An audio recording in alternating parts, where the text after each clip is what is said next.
नमो भगवते वासुदेवाय। ओम नमो भगवते पुरुषोत्तमाय। नारायणं नमस्कृत्य नरं चैव नरोत्तमं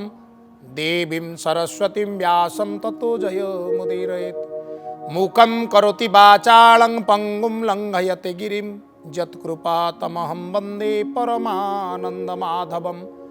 निगमकल्पतरोर्गलितं फलं सुखमुखाद् अमृतद्रवसंयुतं पिबत भागवतं रसमालयं मुहुरहुरसिकः भुवि भावुकः। प्राणेश्वर महाप्रभु श्री जगन्नाथ जीवनर प्रतिटी स्पंदन रे जेउ महाप्रभुंकर सुंदर दिव्य नाम उच्चारित हुए से महाप्रभु को बारंबार स्मरण करी आपण मानकु तांको प्रेम रे भसई स्वागत करुची आम कार्यक्रम श्रीमद् भागवत कथा को। महाप्रभु मोर परम दयालु। भक्त उपरे कष्ट पड़िले से निजर सकल सुख को त्याग करी देई वैकुंठपुर को त्याज्य करी देई धाई आसंती आउ भक्त को उद्धार करंती। भक्त उद्धारण लीला भृत्य उद्धारण लीला आमे माने तांकर दासानुदास तांकर किंकर तांकर भृत्य श्रीमद् भागवत रे बहु स्थान रे विविध भाव रे कीर्तित होइछि। तृतीय स्कंदरे 15तम अध्याय रे आमर प्रवेश एबे हबो। गत पर्याय रे आमे चतुर्दश अध्याय रे शुणुथिले जे दितिंक मनरे दुख हैला जे तांको पुओ दिटा दुष्ट हेबे बदमाश हेबे संसार पाई पीड़ादायक हेबे किंतु तांकर पौत्र सी हरिभक्त हब जगत कल्याणकारी हब अंतरे बाहरे हरि को दर्शन करिवो ए कथा को सुनी तांको मनरे किछिटा संतोष आसिला परम संतोष मध्य आसिला। तेणु चलंतु चतुर्दश अध्यायर परिसमाप्ति करिबा पंचदश अध्यायर प्रारंभ करिबा। सप्रेम कहिबा बोल नंदनंदन भगवान की जय। बोलो आनंदे कवारो हरि बोल। पौत्रर गुण मान शुणी वैष्णव गुणे शिरोमणि अंतरे द्वितीय तीतो से स्वामी खुन मिला हर से दीति कश्यपर संवाद सुन सुजने ज्ञान भेद तृतीय स्कंदे भागवत कहिला विप्र जगन्नाथ। बोलिए आनंदे कबार हरि बोल। पंचदश अध्याय प्रवेश हेउची मैत्रेय महामुनि कहिले विदुर शुणिल त किभଳି भावरे दितिंक गर्भरे दुई गोटी पुत्र जात हेबे असुर होई जात हेबे संसार पाई पीड़ादायक हेबे किंतु तांकरी कूलरे पुणी हरिभक्त जन्म होई से कूल को उद्धार करिवो। मैत्रेय उवाच से प्रजापति तेज वीर्य दीति उदरे से आत्मज सते बरस देव मते गर्भ धइला भय चित्ते देवदल न तेज शुणी अंतरे भाल तरुणी न जानी कली एड़े कर्म कामे हुईली मति भ्रम दैव बल बलियार की करी पारे सुर नर। बोल आनंदे कवार हरि बोल। स्वामी ठारू जेतेबेले शुणिले जे पिला गुड़ाक संसार पाई घातक हेबे से तांकु यथा समय जन्म हबार सुजोग देले नाही। हे विदुर गर्भ भितरे 100 वर्ष तांकु धरिले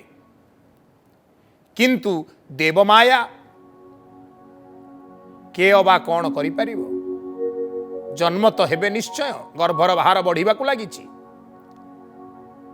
पुणी भगवान करे संसार भितरे भगवान स्वयं आसीबे सेमान को निधन करिवा पाई ये तो गोटे संसार उपकार ना। भगवान को लीला श्रवण करिवार दर्शन करिवार सौभाग्य जुटिब समस्त भाग्य कौन से कथा जुटे। तेणु हे विदुर दिति कौन करुचंती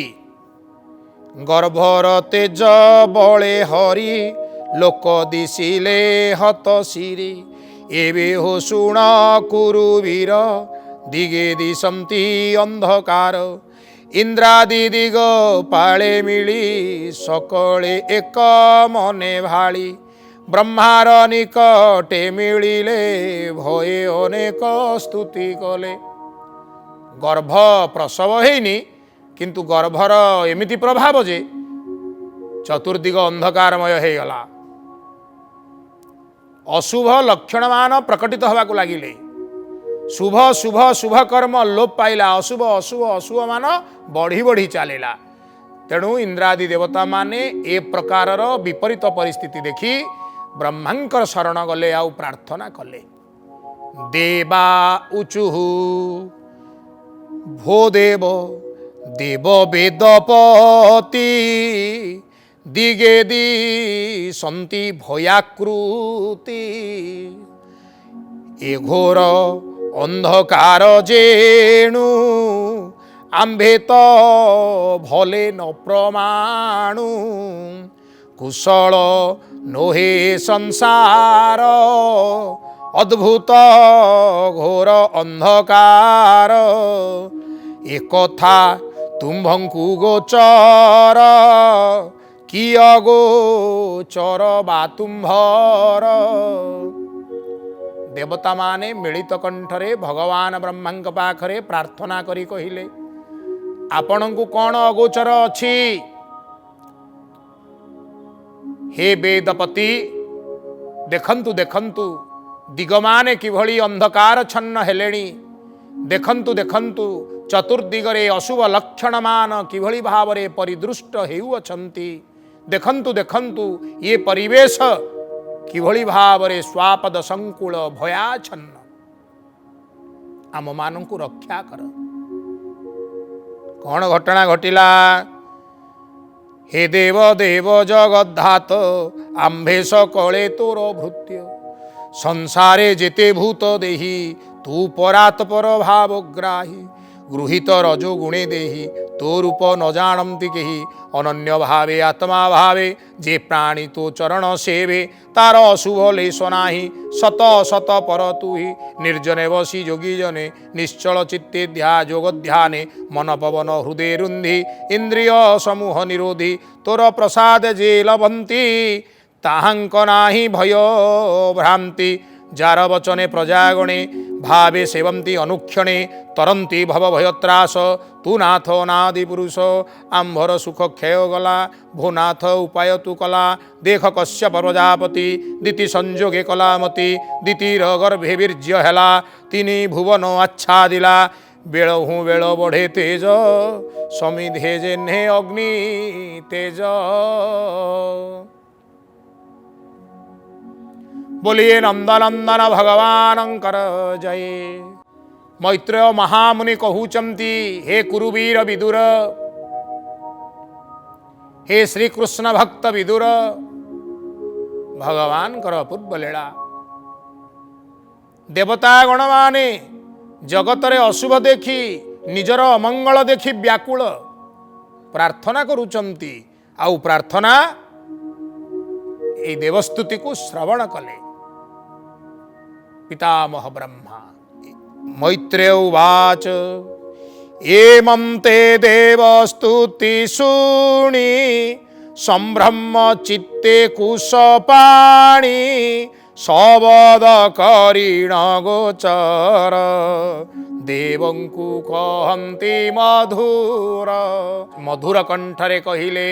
ब्रह्मा उवाच शुण सकल देवगण कहिबा एथिर कारण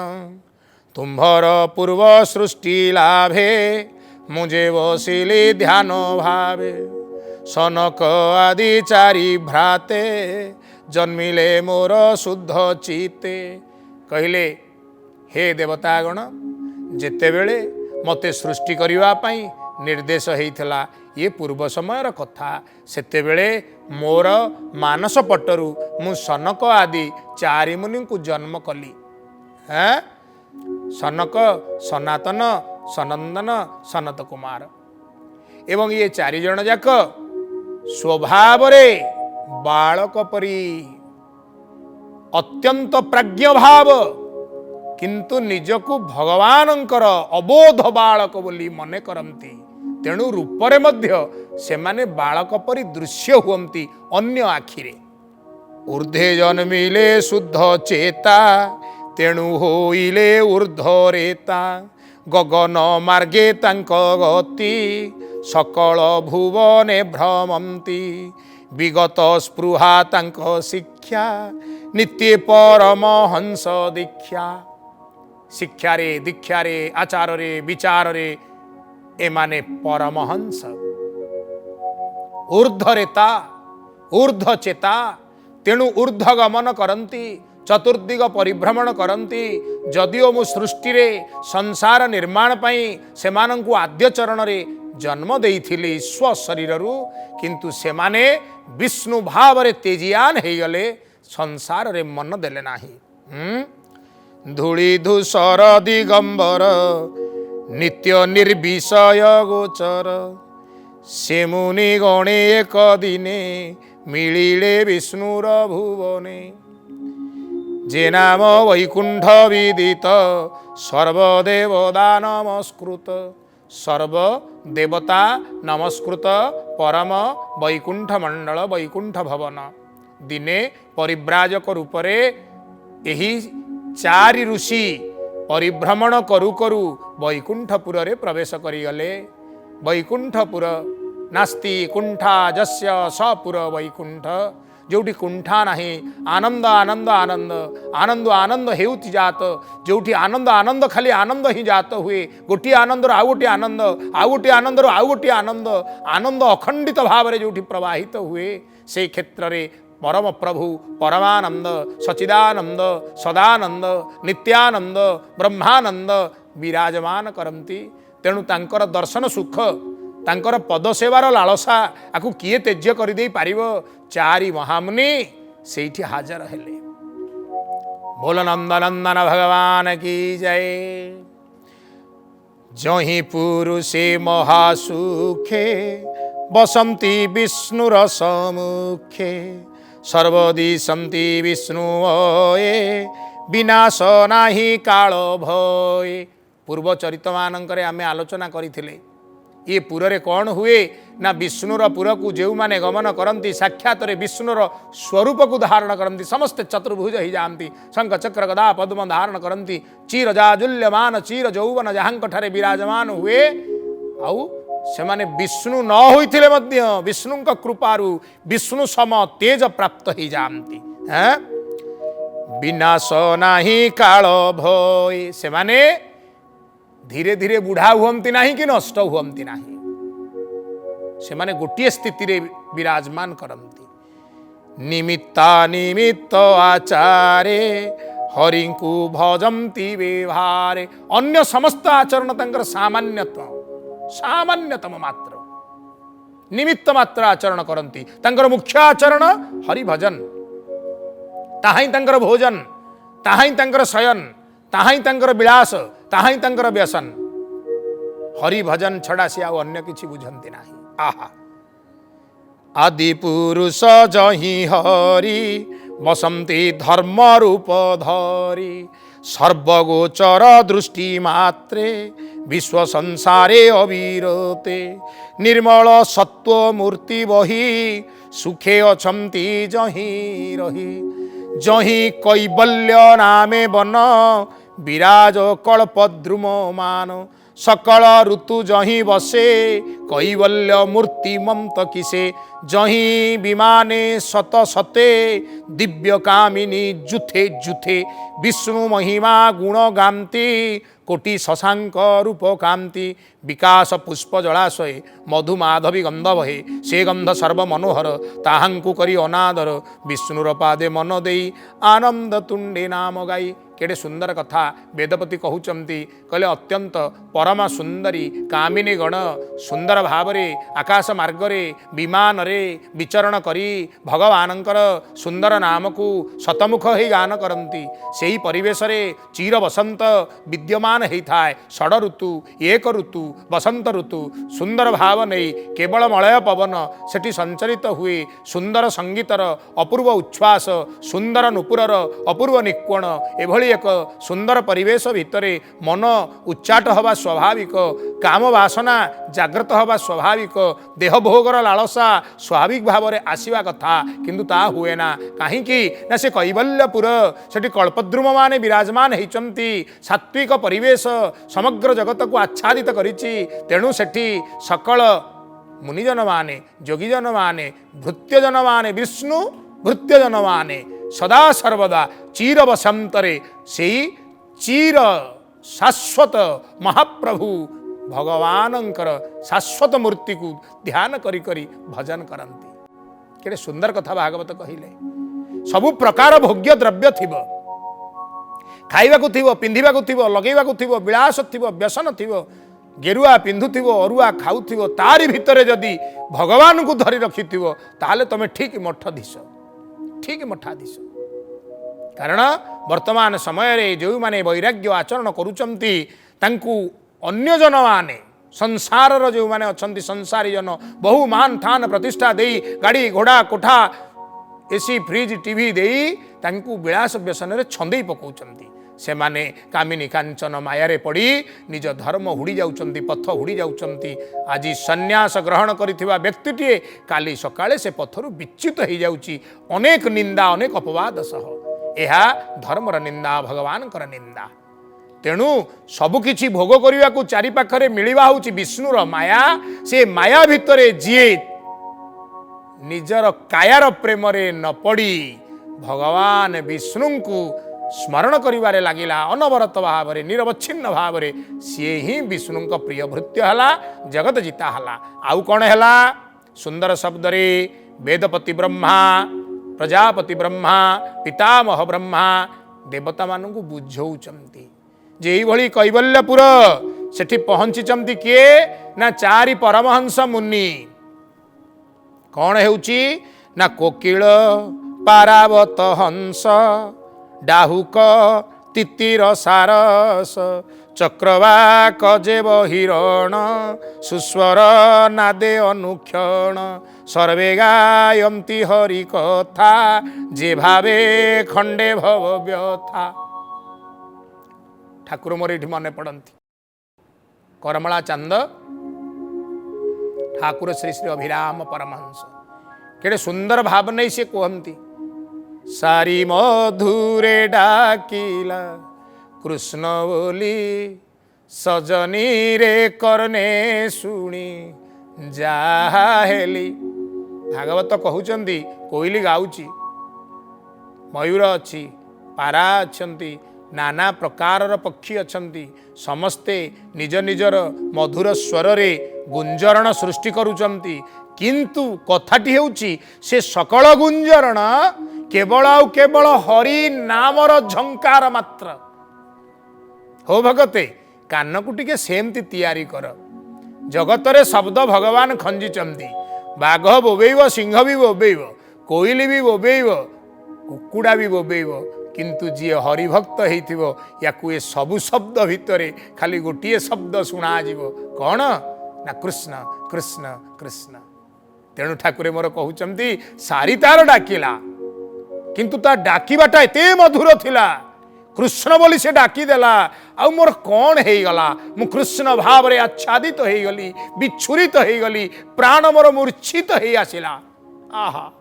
धन्य धन्य धन्य जीवन ताहांकर जे हरिचरणे किंकर हरिचरण रे किंकर हेले ही यही भाव आसीपे तेणु यही भाव को मन मध्य संग्रह करने श्रीमद् भागवत निर्देश दौचंदी बोलिए नंदनंदन भगवान की जय। मंदार कुरुबक कुंद उत्पल चंपक कुमुद पुन्नाग नाग परिजात तुलसी वन सुललित नाना कुसुम परिमल सुगंध समीर शीतल मर्कत वैदुर्य हेम सहस्र सहस्र विमान प्रणाम करि हरिपादे भक्ते वसंती आनंदे। अनेक प्रकार सुंदर दिव्य रसयुक्त गंधयुक्त सुंदर वर्णयुक्त पुष्पमान प्रस्फुटित होई अछंती चतुर्दिगरे सुंदर सुंदर कारुकार्य युक्त अपूर्व रत्न विमंडित विमान मानकरे विराजमान होई जुथ जुथ भक्त माने आसुचंती किंतु विमानर ये जो चाकचक्य से रुचि नाही। मने पकांतु आमे खंडे गाड़ी किणीचे गाड़ी सीट रे बसीगला बेलू मन छाती पूरी जाऊँ ओहो गाड़ीटा केड़े सुंदर होईची एटा 10 लाख टंकिया 15 लाख हेले हंतानी 15 लाख टंकिया गाड़ी रे बसिले छाती फुली जाऊँची मन होउची 50 लाख टंकिया गाड़ीटा हंतानी नुहे किंतु हरिभक्तर से भावना न थाए प्रभु देई थाई पारंती सबुठारु उत्कृष्ट चाकचक्य युक्त गाड़ी आमर मर्त्य वैकुंठ देखुना महाप्रभु नंदी घोष रथरे बसंती आए जेतिक काठ ता देहरे लागुची सबु जाक को रेट करी हिसाब कर विश्वर सबुठारु नामी दामी कंपानी रो गाड़ी ठारु मध्य सी अधिक दाम हबो किंतु प्रभु थरे ता देहरे बसंती तापरे आ बसंती नहीं गोटे वर्ष यात्रा कला परे ताकू तेज्य कर दियंती। कौन शिखौचंती अरे दाम हौ चाकचक्य हौ रहु संसार से अच्छी जीव कुआड़े रत्न पहाड़ मु सृष्टि करिछि मर्कतमणि करिछि वैदुर्यमणि करिछि मु पुणी प्रबाल करिछि मु पुणी हीरक करिछि मु पुणी सुवर्ण करिछि ए सबु हब कौन तुमरी चारि पाखरे अच्छी तुमे ताकू देहरे नगा मुंडरे मुंडा जहा करुच कर मते भूल ना। तेणु भागवत लिखुचंती प्रणाम करी हरिपादे भकते बसंती आनंदे। ये सबु भितर से माने बंचिचंती किंतु भगवान को पादटा ही होची तांकर एकमात्र लक्ष्य ता ठारु आउ मूल्यवान कौन अछि अमल कमल चरण को मन भ्रमरा तू उड़ी जा रे मन तू गोटे भर हो जा भगवान सुंदर पद्म पाद तू उड़ी जा से कमला सेवित सुंदर चरणे निरंतरे खटु थारे निरंतरे सेबु थारे निरंतर भजु थारे निरंतर चुंबु थारे रस को चुंबु था पाद को सेबु था नाम को भजु था तोर भृत्य जीवन सार्थक हो जीवन धन्य हो बाबा केड़े कथा पुणी परम लक्ष्मी जहि नित्य लोहित नील पद्म हस्ते स्फटिक कृत गृहे पशी पाद नुपुर रव्य घोषी सुवर्ण स्तंभ गृह मध्य विराजे भुवन आनंदे। परम लक्ष्मी ए वैकुंठपुरर चतुर्दिगरे विराजमान अछंती दिव्य भाव नहीं भगवानंकर पाद सेवारे निजको नियोजित भी करिसंती। हाँ एभली एक अपूर्वपुर विलासरपुर आनंदरपुर किंतु ता भितर श्रेष्ठ आनंद भगवत पदसेवार आनंद तांकु ही तांकर सेवक माने जाबुड़ी धरी वैकुंठरे विष्णुंकर पार्षद होइचंती। एकथा काहींकी कुहा होउची परवर्ती पर्याय रे सुनिबा एई भली सुंदर दिव्य भाव को पाइले दिव्य परिवेश को पाइले तांकर पार्षद माने तथापि बेले बेले कौन हुए टिके अहंकार टिके अहमिका कौटी मन भितर ठेस पाई जदि पशिगला ताहले दुर्गति हो जाए जीवनर यही कथा को कहवा पाई ए अध्यायर सुंदर अवतरण किंतु आजिर समयर आदेश आउ आग को जाई हब नाही हौ समयर आदेश को मानिबा होची सबुठारु बळी चतुरतार कथा से भावरे भगवान विष्णु चरण में प्रणाम करी आज पाई रहुची आपण माने सप्रेम कहंतु ओम नमो भगवते वासुदेवाय।